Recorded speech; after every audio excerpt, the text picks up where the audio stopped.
we'll talk about this now. This is the meat of the show right here. This is not an easy thing to talk about, but we're going to do it because I think all of us, in some way, we have opinions one way or the other on the state of this country, state of this world, especially with the murder. Call it what it is. Use the M word, murder of George Floyd at the hands of a police officer last week. And it's a tough thing to talk about. It really is. And again, like I said, as a white man too, I mean, it forces you to come to grips with some things that are not comfortable. And I mean, fortunate for me, I mean, I'll tell you right now, we all went to the same college, North Central College. I mean, there's a lot of great professors at that college, a lot of great courses, a lot of great history courses, put you in an uncomfortable spot sometimes, that you have to examine stuff like that. And you have to think about your life and your privilege in a different way. And I said, I knew we got to talk about this somehow. We got to talk about the rampant protests around the country, the Black Lives Matter movement. I mean, even tie it in if we find an opportunity to Colin Kaepernick and all the stuff that's been kind of swirling. But I thought, you know what, we'll keep it to the roots of Sleepless with Steve. And I think this is so important because, as Roger Ebert once said, movies are empathy windows. They give us windows into the lives of people that we don't know. Lives and the experiences of people, generations, groups of people, demographics we're not a part of.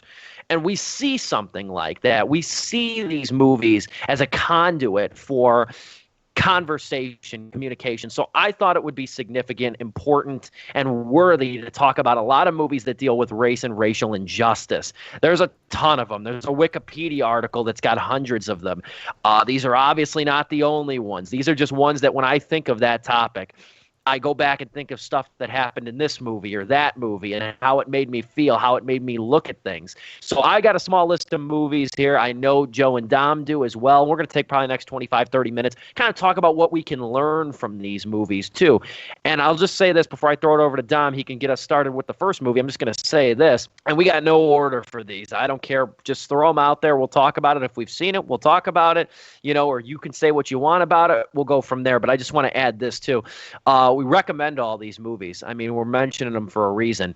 We recommend these movies, and at bottom line, though, these are not movies you'll want to watch, but these are movies you should watch.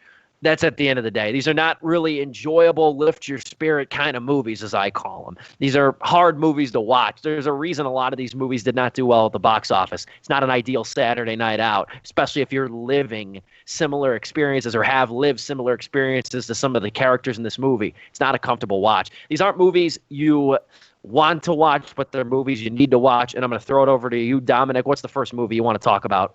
Yeah, the big one, the closest parallel here to what's happening right now, and we've all seen, is Detroit.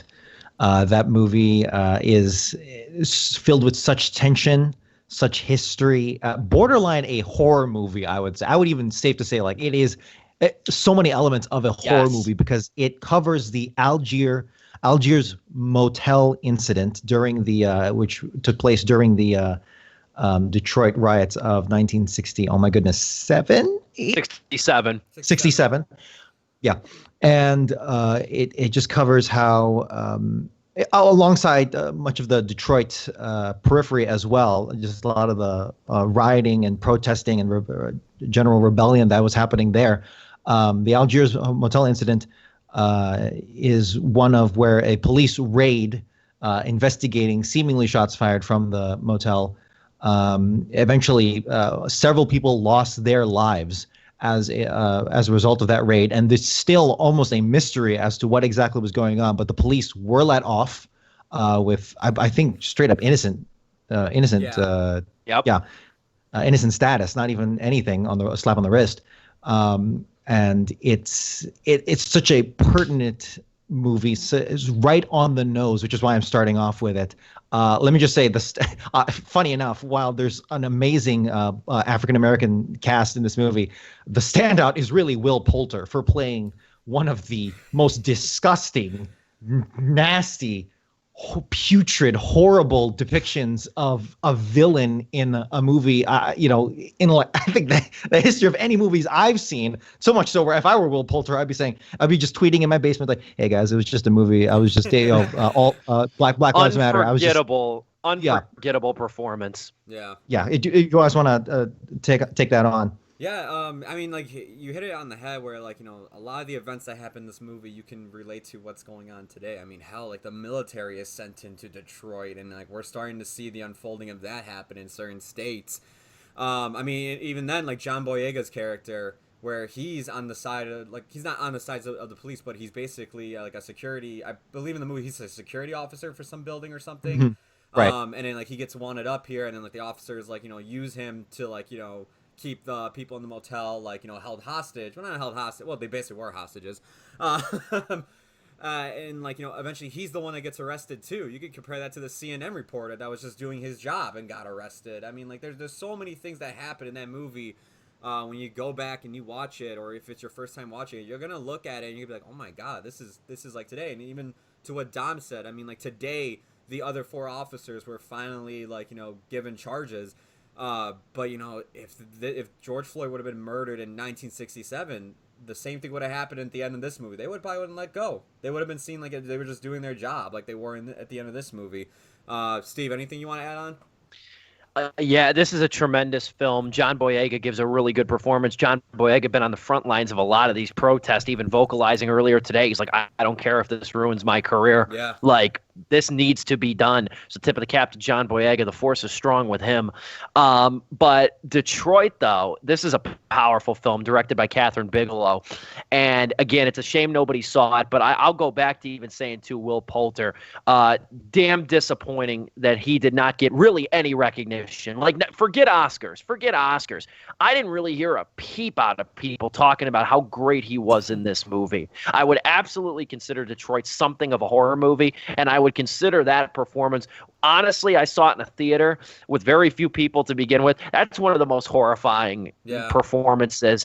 And at the time, I think Poulter was only about 25, 26, and I called it too. I said it in my review. I said this could not only be his tour de force, especially after seeing him in a silly movie like We're the Millers, like something like that. But like, not only could it be his tour de force, but at the same time, this could be one of the most challenging and lasting roles of his career. Yeah. And I really loved Detroit. It was one of my favorite movies of that year, 2017. And yeah, it's on Hulu. Go watch it. It's not a movie you want to watch. It's a movie you need to watch. And the parallels to this current situation, the rampant global protest after the murder of George Floyd, stark, to say the least. Gripping in another way. Joe, I'll throw it over to you. Another movie that deals with racial injustice. Well, you mentioned this one earlier before we started the show, and like thinking about it now, I was like, damn, that was a good choice. But A Bronx Tale. This is a movie that like it hits home for me too personally, because I'm Italian and I know how older Italians are when it comes to other races, unfortunately. This movie is basically about a kid growing up basically in New York, and he's dealing with basically the mobs basically, and it's about a coming of age story basically where he's dealing with the mobs, and his dad, played by Robert De Niro, who also directed the film, basically telling him like stay out of that kind of trouble.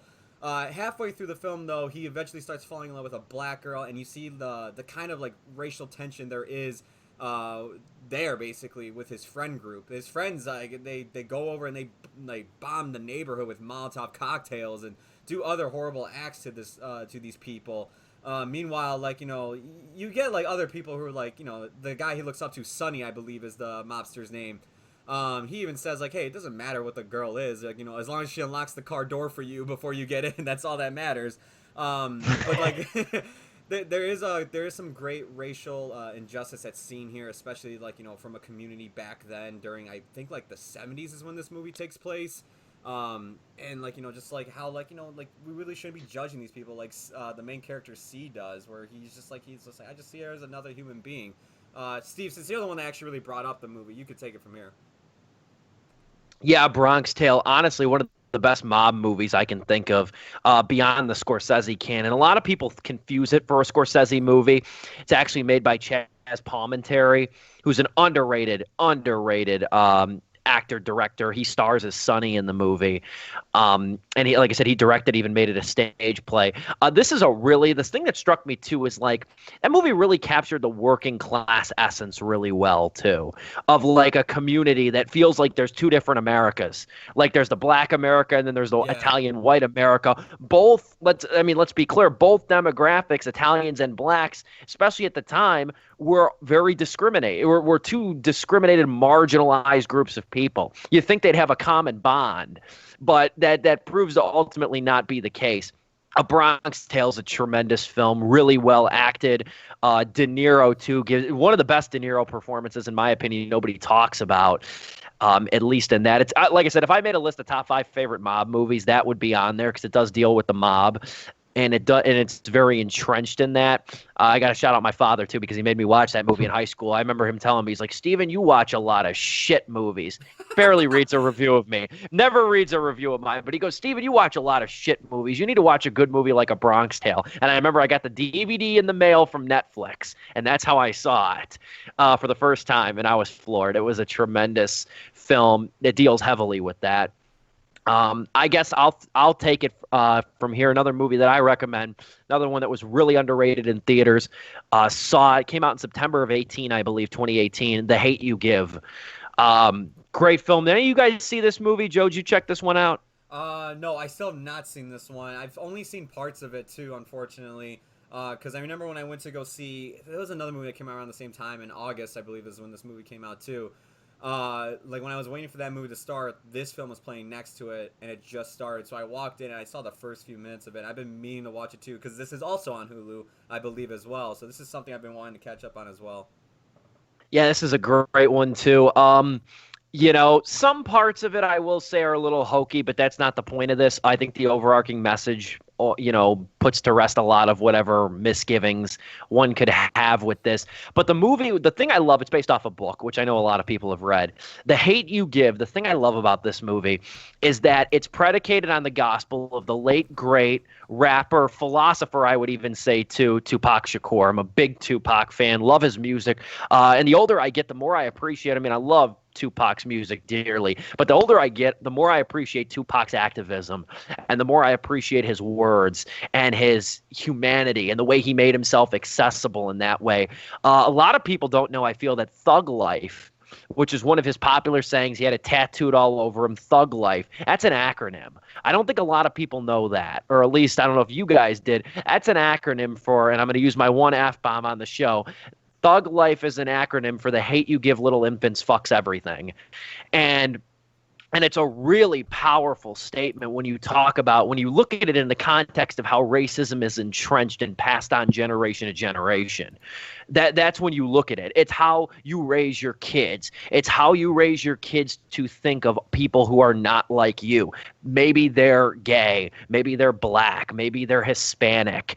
You know what I mean? Whatever the case may be. How do you treat people who are not like you? Do you otherize them or do you welcome them? And that has a profound effect on kids, and that's where the Thug Life acronym comes in. And this movie focuses on a girl who's 16 years old, and during a routine, what should be, if anything, a routine routine night out with her friend winds up getting ended with a police altercation that leaves her best friend dead, shot by the cop. And the whole movie revolves around her rising up, trying to make sure that her friend Khalil, girl's name is Star, her friend Khalil, his death is remembered for what it was, which was a cruel act of murder and police brutality. This is another head-shakingly relevant movie to the especially now, and it's a great one, The Hate U Give, directed by George Tillman Jr. Highly recommend that one. It is on Hulu.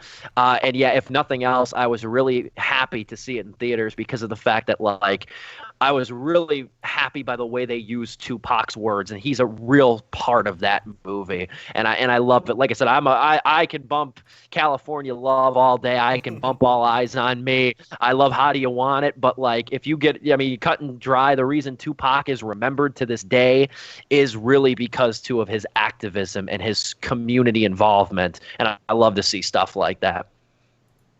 Yeah, I guess we're back to me now, and I was gonna say All Eyes on Me. That's the no. I think we all agreed that All Eyes on Me. I didn't see it, but Steve, you did. I think it was in agreement that that movie was just riding off the coattails of Straight Outta Compton, right? It was very poor. It was Yeah. very poor. I mean, like it couldn't hold a candlestick to Straight Outta Compton, let alone Notorious, the Biggie Smalls movie. Would it be safe to say then, if people are looking for the Tupac Shakur movie, that you would recommend The Hate U Give? I would recommend The Hate U Give or Tupac Resurrection, the documentary by MTV back in there you go. '03. That makes That would sense. be another one. Yeah. But in any case, moving on, coming back to me is Black Klansman by Spike Lee, directed by Spike Lee, and starring, Adam Driver, and I forget his name, Mr. John David. I knew it was Washington. John David Washington, and Denzel's kid. yeah, dude. Okay, if Detroit is just too heavy for you right now, and I get it, watch Black Klansman, because this is a freaking romp through the that might be the wrong word to use, but it is an entertaining movie. It is it puts so many smiles in your face just from how the dynamic between all the different characters unfolds, which again, I'm taking this kind of jovially, but even though there's actually legit scenes of tension among white supremacists and literal Klans members, and killings and deaths and police brutality and whatnot, but just Spike Lee's style, which I am not an expert on. I actually haven't seen that many Spike Lee movies at all, but I think it's just parts of Malcolm X. And what's his probably was penultimate movie? Not penultimate, his most famous one, probably Do the Right Thing. Yeah. So I'm not an aficionado, but Spike Lee, even if you don't watch his movies, you kind of know him as the angry black man of Hollywood, which is a title that, of course, can be spread out amongst many other people. Or the angry Knicks fan. Yeah, or the There you go. diehard Knicks fan with nothing to show for it. Yeah.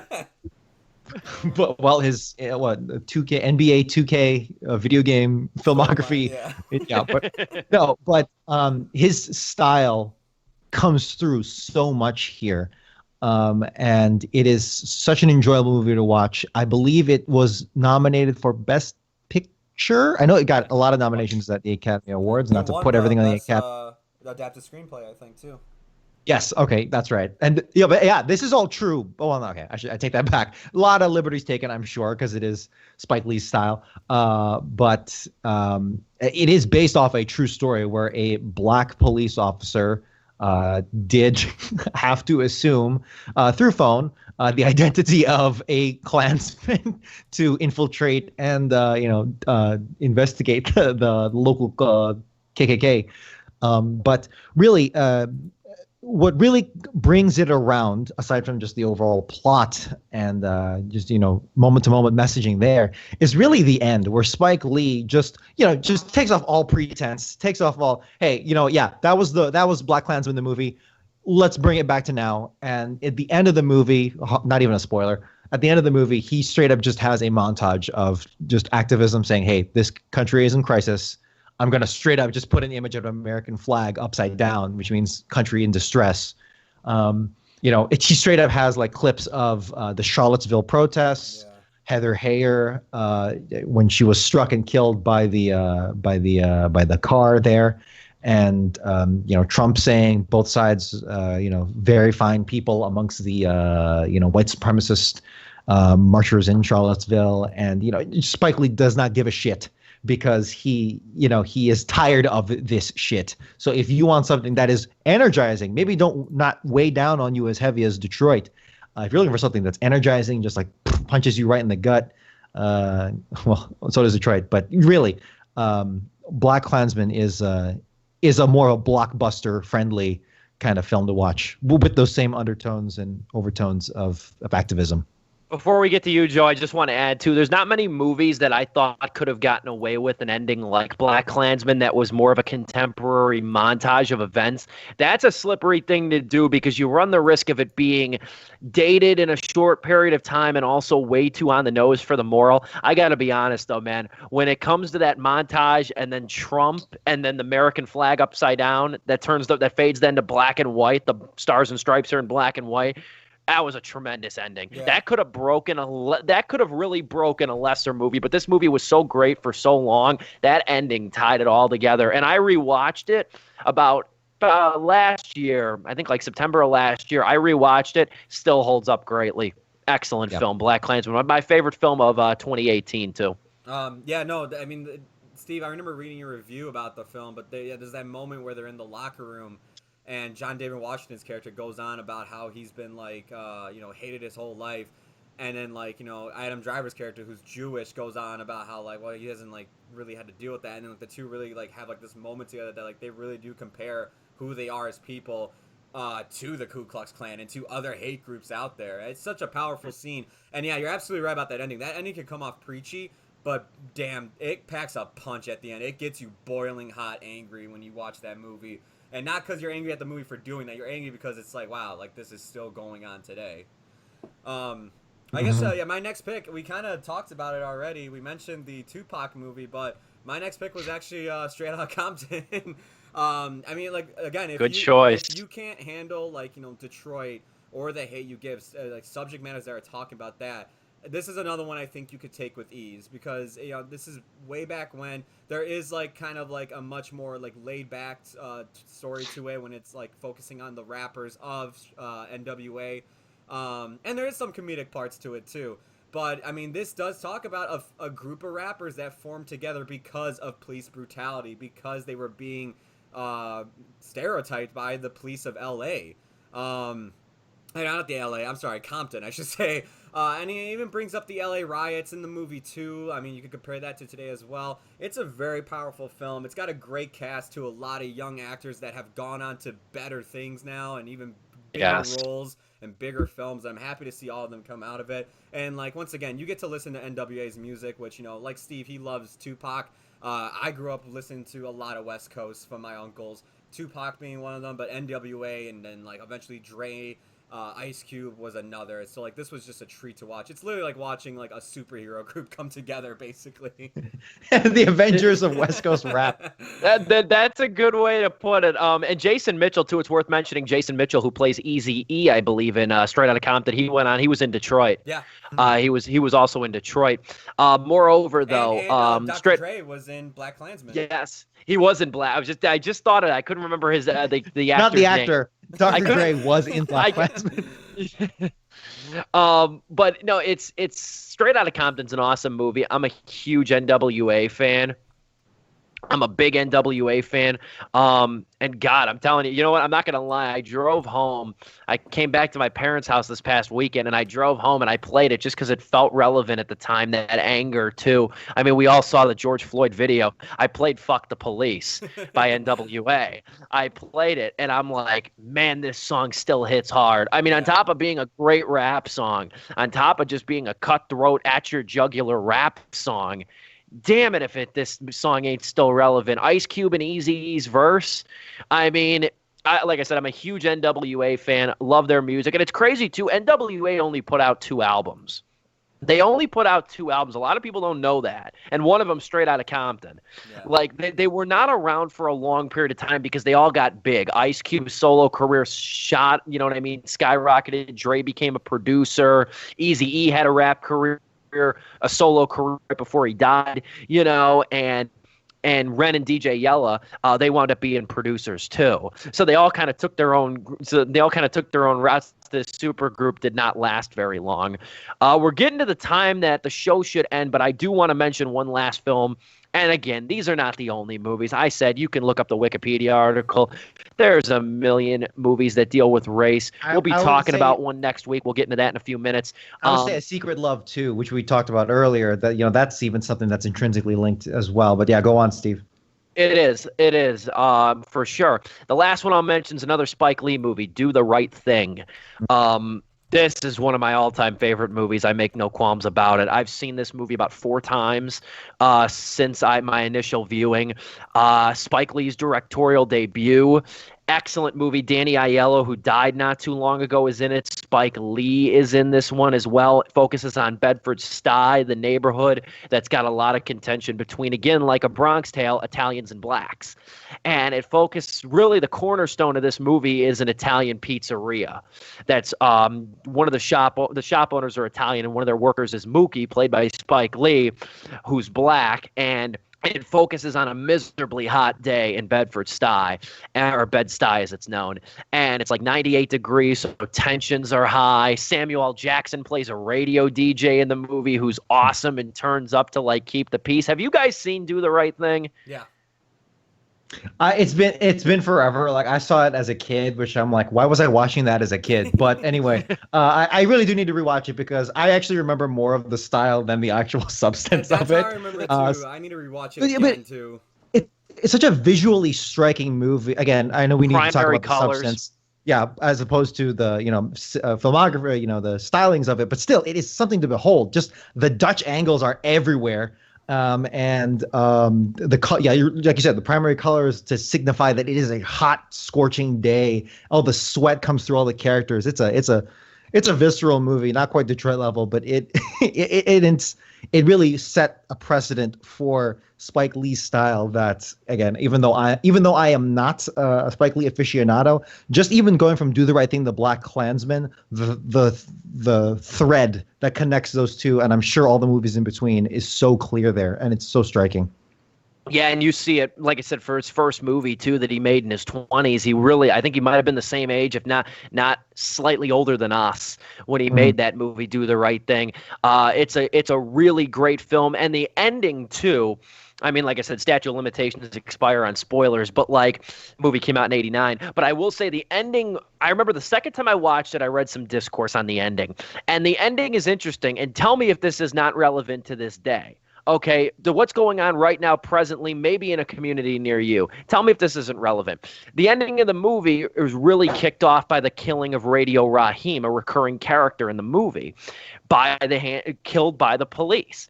And then Mookie takes a trash can and throws it through the window of the pizzeria. And it starts looting and rioting and everything. Now, the best part about this movie is the way the critics took the discourse. Some of them were mentioning the ending as like a justified rage because of the wrongful death of Radio Raheem, where other people were weeping for the pizzeria and the other businesses at the grounds of looting. And that's the really divider of this movie, too. This is one of the things I would point out to people when I loaned the movie to people back in high school. At the very end, I'd be like, what'd you think of the ending? It's like, are you more upset about the murder or are you more upset about the property damage? And I'm not saying looting's right, but at the end of the day, though, it shows a person's priorities and maybe outlook by what they focus on at the end of a movie like Do the Right Thing. And it's a great film. It inspired Kevin Smith. Without Do the Right Thing, there's a good chance we wouldn't have Clerks. Because we wouldn't have yoga hosers. Yeah, we wouldn't. Well, okay, you had to ruin it. You had a half an hour. You had a half an hour. You had to ruin it on that. No, I'm messing with you, Dominic. But at any rate, and like I said, this is not by any means a comprehensive list of movies. I could think of another Spike Lee movie that really few people have seen, Get on the Bus, about the Million Man March. That's another profound movie about racial injustice. Chirac, that's another great one. Red Hook Summer, which is kind of like a spiritual. Can we just sequel. put Spike Lee really on the list? It's kind of I was saying Red Hook Summer is kind of a spiritual sequel in some ways to Do the Right Thing, but again, this is not I'll be honest, this is not a topic that I love to discuss. Really, you'd like to think of these movies. Like I remember when I watched Detroit, you'd like to think of watching a movie like Detroit, that it's a time capsule movie. This is where we were in 1967.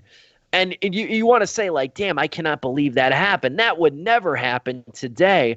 The sad fact about these movies, as profound and as phenomenal as they are, is that they're still relevant. They're still happening. We talked about what happened in Detroit, The Hate U Give, Do the Right Thing, A Bronx Tale. These are things that are still happening in communities across the United States.